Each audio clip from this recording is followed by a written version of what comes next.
Kita berdoa. Damai sejahtera-Mu ya Tuhan Allah kami, yang hadir untuk menyertai hati kami, sehingga kami boleh mendengarkan dan menerima sabda firman-Mu dengan kebaikan hati kami di dalam Roh Kudus Tuhan. Amin. Shalom Bapak Ibu, Saudara yang terkasih.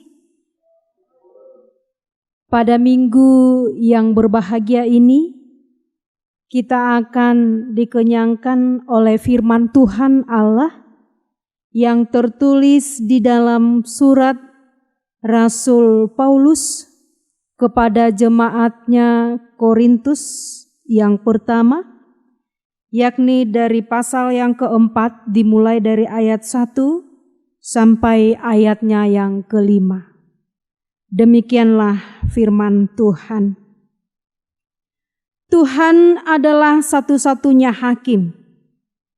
Demikianlah hendaknya orang memandang kami sebagai hamba-hamba Kristus yang kepadanya dipercayakan rahasia Allah, yang akhirnya dituntut dari pelayan-pelayan yang demikian ialah bahwa mereka ternyata dapat dipercayai. Bagiku sedikit sekali artinya, entahlah aku dihakimi oleh kamu atau oleh sesuatu pengadilan manusia. Malahan diriku sendiri pun tidak kuhakimi. Sebab memang aku tidak sadar akan sesuatu, tetapi bukan karena itulah aku dibenarkan. Dia yang menghakimi aku ialah Tuhan. Karena itu janganlah menghakimi sebelum waktunya, yaitu sebelum Tuhan datang. Ia akan menerangi juga apa yang tersembunyi dalam kegelapan, dan ia akan memperlihatkan apa yang direncanakan di dalam hati. Maka tiap-tiap orang akan menerima pujian dari Allah. Sampai demikianlah firman Tuhan. Bapak Ibu jemaat yang terkasih, dalam nama Tuhan Yesus Kristus, kita akan mempelajari pada minggu ini tentang hal menghakimi. Karena itulah kita disapa kembali untuk menjaga hati, sikap, perbuatan, dan akhlak kita. Ketika kita berbicara tentang menghakimi, ada orang yang mengidentikan kata menghakimi itu dengan menghukum. Untuk memahami makna yang sebenarnya, apakah arti dan perbedaan menghakimi dan menghukum, kita perlu pelajari. Kalau menghakimi menurut Alkitab, menghakimi adalah sesuatu perbuatan atau tindakan yang dilakukan dengan sengaja untuk mengkritik, mengecam, menilai, atau mendiskriminasi, membuat pemisahan antara dua hal yang pada hakikatnya berbeda, tetapi berani mengatakan bahwa inilah yang salah, inilah yang benar. Dan dia menghakimi seturut dengan pikirannya sendiri.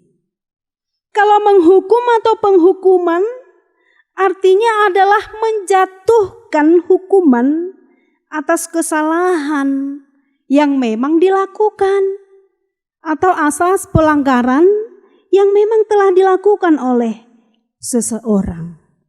Berarti saudaraku yang terkasih, jelas ya, ada letak perbedaan antara menghakimi dan menghukum. Paulus mengatakan jangan menghakimi. Itu yang kita temukan dalam nas ini, firman Tuhan pada minggu ini, Bapak Ibu Saudaraku yang terkasih. Tetapi ketika Paulus katakan jangan menghakimi, kemudian dalam waktu yang dekat setelah dia katakan jangan menghakimi, tetapi dia menghakimi. Kalau kita baca dalam 1 Korintus pasal yang ke-5 itu, dia menghakimi. Tetapi siapa yang dia hakimi? Yang sesungguhnya di sana tidak dapat menghakimi, hanya menghukum orang yang melakukan kesalahan, yaitu berbuat dosa, zina. Itu yang dia hukum. Berarti apa yang kita temukan? Lalu bagaimana dengan hal ini? Apakah Rasul Paulus tidak konsisten? Padahal dia sudah katakan jangan menghakimi. Tapi malah dia menghakimi. Itu mungkin pikiran kita. Atau sebagian yang memahami, membacanya. Nah saudaraku, jawabannya sungguh sederhana. Dalam firman Tuhan melalui nas ini, Paulus sesungguhnya mengajarkan untuk tidak menghakimi. Ya, karena di dalam surat 1 Korintus pasal 5 ayat yang ketiga, Paulus menghukum dan menghakimi perbuatan orang yang benar-benar nyata berbuat kesalahan. Nah, kita sudah mulai pahami antara menghakimi dan menghukum. Kalau menghukum ada prosesnya. Ada sesuatu wewenang hakim yang layak untuk menghukum. Tetapi firman Tuhan katakan jangan menghakimi. Itu yang menjadi penekanan pada minggu ibadah kita saat ini. Lalu saya ada sesuatu kisah yang dalam kisah ini menyatakan orang yang menghakimi. Ada kisah seorang kritikus seni yang sudah agak-agak lanjut usia. Belum dikatakan lanjut usia, tapi agak mengarah kepada lanjut usia. Iya. Seorang kritikus seni, dia terlalu pintar untuk menilai hasil seni orang lain. Lukisan, dia kritik itu bagaimana, dia nilai semuanya. Oh ini lukisannya begini. Nah itu tugas dia karena dia adalah seorang kritikus seni lukis. Lalu pada suatu hari ada sesuatu acara di tempat pameran lukisan. Dia diundang untuk menilai lukisan-lukisan tersebut. Tetapi ketika sampai di tempat itu, dia baru sadar dia tidak membawa kacamata.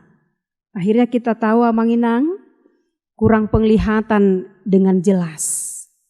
Tetapi dia berusaha melihat lukisan yang sudah terpampang walaupun ada kekurangan tanpa bantuan kacamata.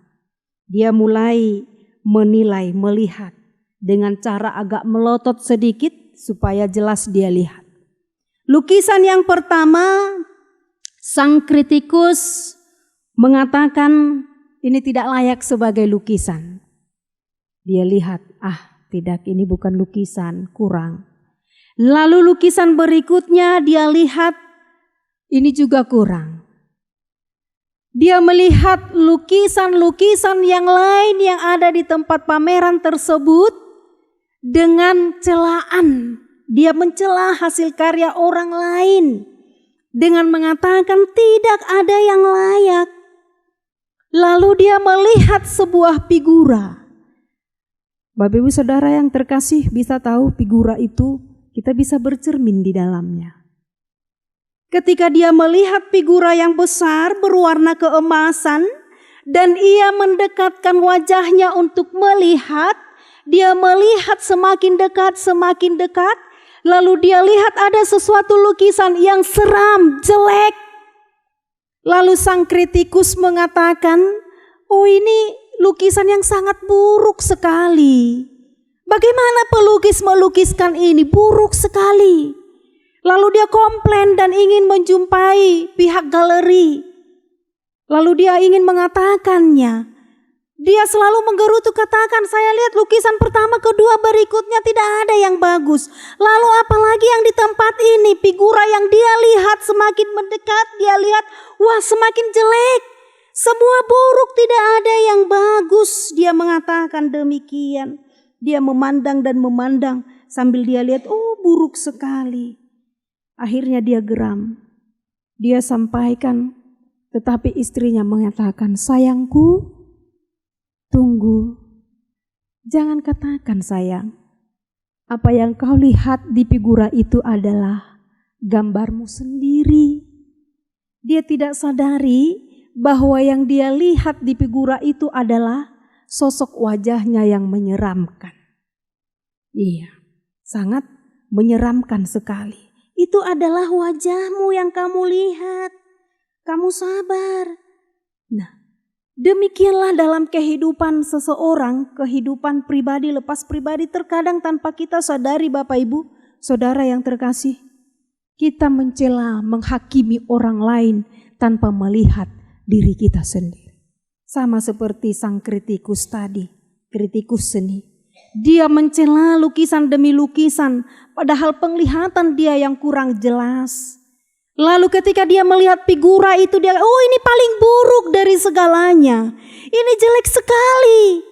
Padahal dia tidak tahu yang dia lihat itu adalah wajahnya sendiri.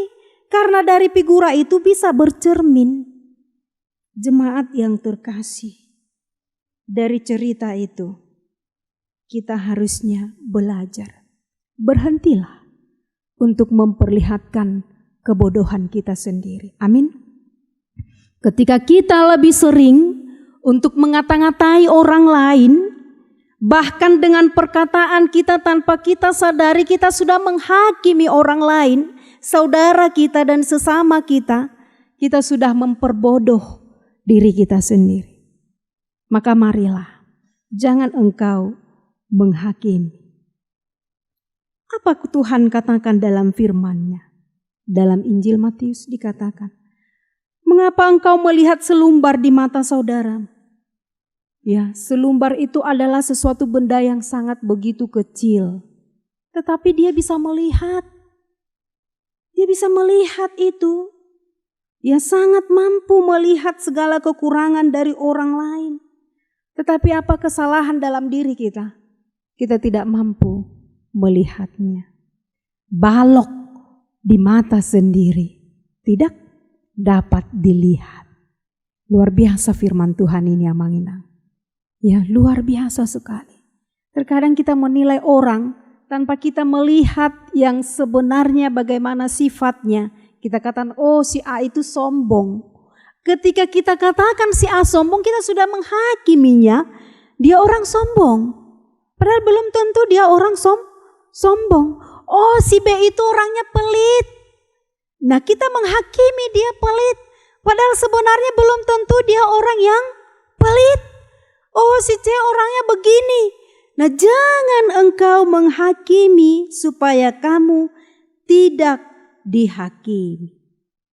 Jadi jemaat yang terkasih, terlalu gampang memang kalau disebutkan jangan menghakimi.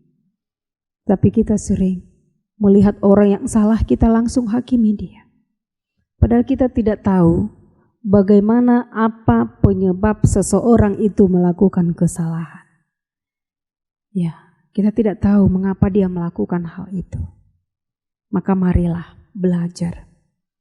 Kita harus mampu menyingkirkan ego kita, lalu merelakan hati kita untuk menempatkan Tuhan Yesus selalu di hati, supaya segala sikap-sikap yang Tuhan tidak perkenankan itu terkikis. Amin. Kita diarahkan untuk menjadi manusia baru, termasuk dalam hal menghakimi. Jangan pernah untuk menghakimi supaya kamu tidak dihakimi. Lalu bagaimana solusinya? Kita mencoba untuk memperbaiki hati kita pribadi lepas pribadi. Ya, memperbaiki. Jangan kita melihat selumbar di mata orang, tetapi balok di mata sendiri kita tidak melihat. Kesalahan orang lain kita boleh cepat langsung nilai, tapi kesalahan diri kita tidak boleh lihat. Yang artinya melalui firman Tuhan ini, mari saudaraku yang terkasih, kita katakan Tuhan adalah satu-satunya hakim. Aku tidak mau menjadi hakim bagi sesamaku. Tapi Tuhan adalah satu-satunya hakim. Dia yang tahu mana yang benar, yang salah. Karena yang benar di hadapan manusia belum tentu itu benar di hadapan Tuhan Allah. Ya. Tapi yang sudah benar dan salah di hadapan Tuhan, dialah sang hakim satu-satunya.